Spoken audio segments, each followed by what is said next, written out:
Welcome to another episode of Music Design. We're continuing in the Souls series, focusing this time on Dark Souls 3. The soundtrack was primarily composed by Yuka Kitamura, with some help by Motoi Sakuraba. Numerous people have loved this game's music, so I'm excited to dig into one of its most beloved, Firelink Shrine. Just like in the first Dark Souls game, Firelink Shrine is a somber, atmospheric, yet somehow peaceful song. The tempo of the song is set at 55 beats per minute, which is just about where the first Firelink Shrine song is set at. The time signature is at 3/4, but it's quite hard to feel the difference due to the slow pace of the song. Lastly, Kitamura finishes her song before the loop point at around 3 minutes. This version of Firelink Shrine shares many of the same instruments as the first game. The strings family will take the primary lead, featuring a wide variety of different types of stringed instruments. I've separated the strings so that the most prominent instrument, which is the cellos, will be on top. The cellos are chosen for their deep, melancholic tone, and you'll hear them dominate the mix for much of the song.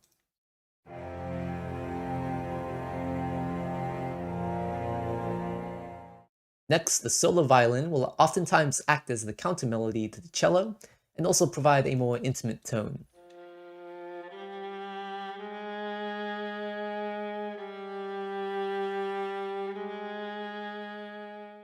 Next, we have our two supporting string lines. Both violas and violins will act as pads to support the cellos and the solo violin.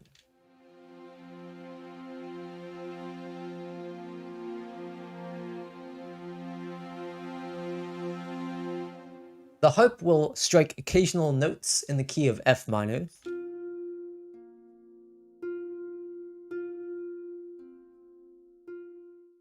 Now, the biggest difference between the last Firelink Shrine song and this is the inclusion of the voice, which was likely sung by Kitamura herself. Although I use a solo voice for my version, it sounds strikingly close to the original.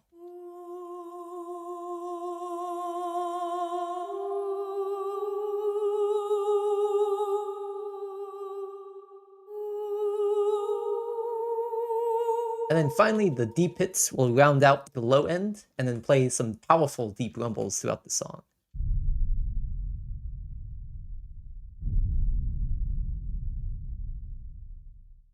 Section 1 begins with an ominous F note played by both cellos and violas.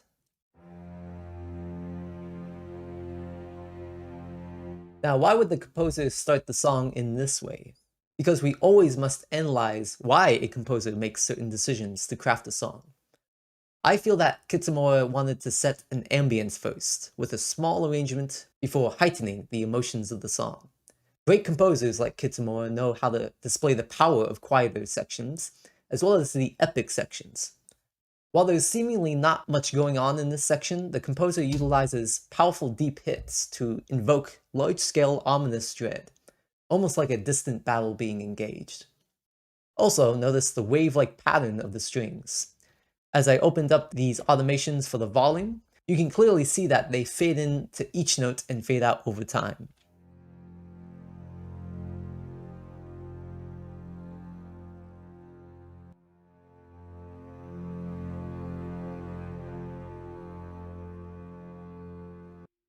Let's take a listen to the intro.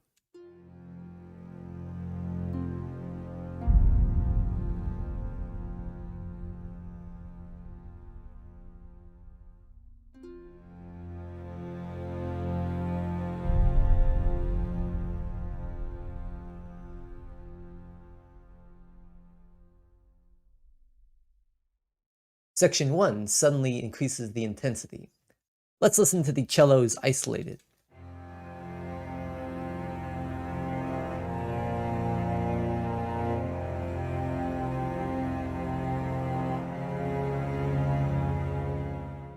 They'll first sustain a strong perfect fifth interval with F and C, and then keeping the bottom F as the pedal tone, it'll move down and up the scale of F minor.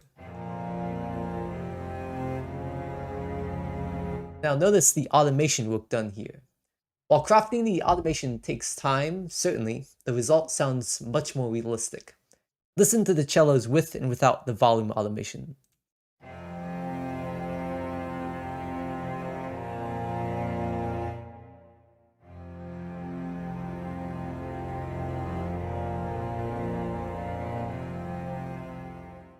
The violins and violas fully support the cellos, being planted more in the mid and high range.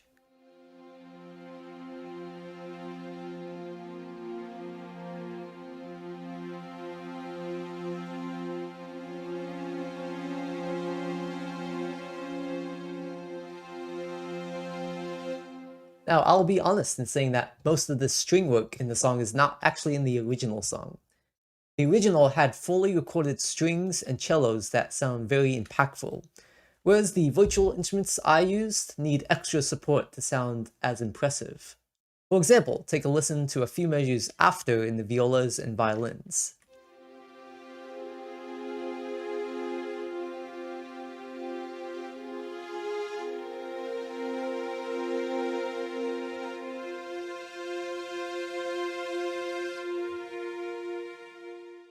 Taking a look at the harp, take notice of the massive reverb it has.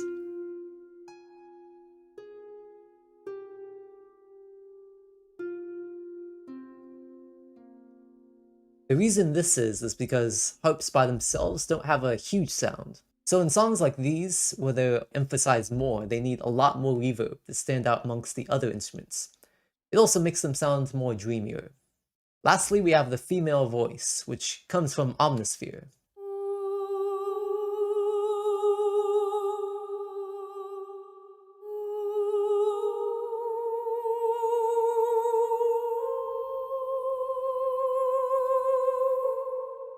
As you can hear, there's reverb abound here too. The voice greatly personalizes the song and gives a human instrument for the listener to connect to. Take a listen to the voice, the harp, the violins, and the violas playing together.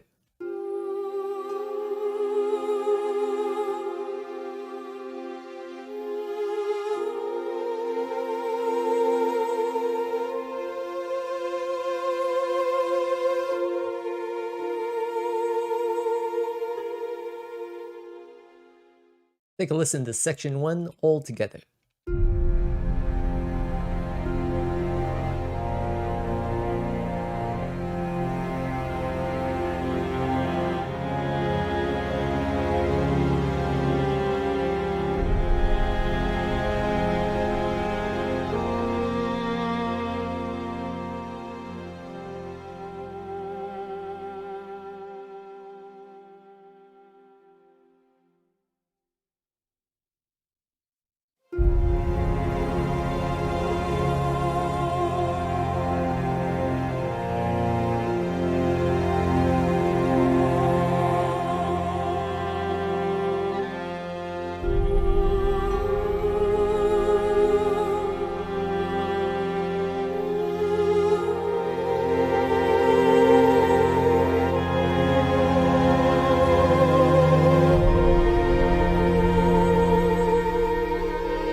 Section 2 is the solemn ending, the Firelink Shrine. The solo violin is emphasized more, so let's take a look at that first. The violin instrument I use for the solo violin comes from Embertone's Joshua Bell's violin. The awesome thing about this instrument is that you can not only control the vibrato and expressiveness, but the way you play the violin on the keyboard also affects the sound. What I mean by that is that if you play the violin at a high velocity by playing hard on the keyboard, it'll strike into the sustain note like this. On the other end, if you push the note softly at a low velocity, then the notes will slide into each other.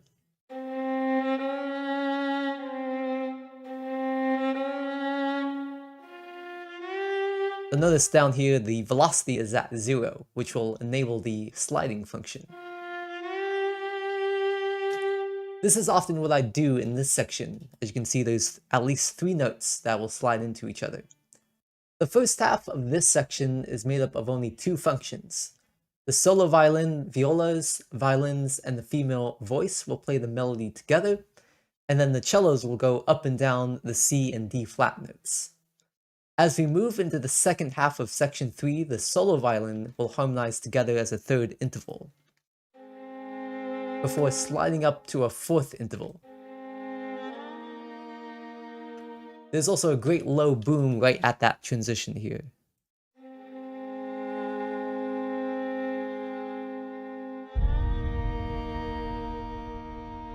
And then the final chord of the song will sustain that same chord.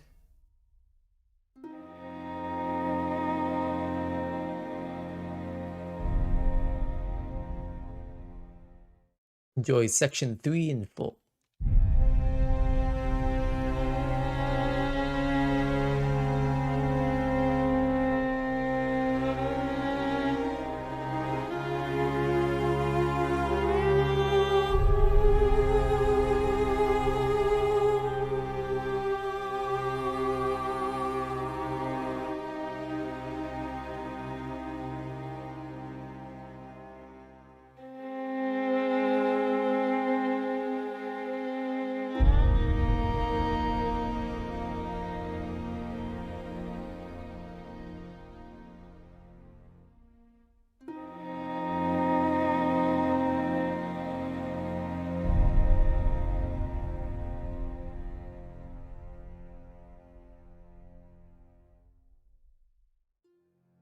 Firelink Shrine in Dark Souls 1 was composed by Motoi Sakuraba, while Firelink Shrine in Dark Souls 3 was composed by Yuka Kitamura.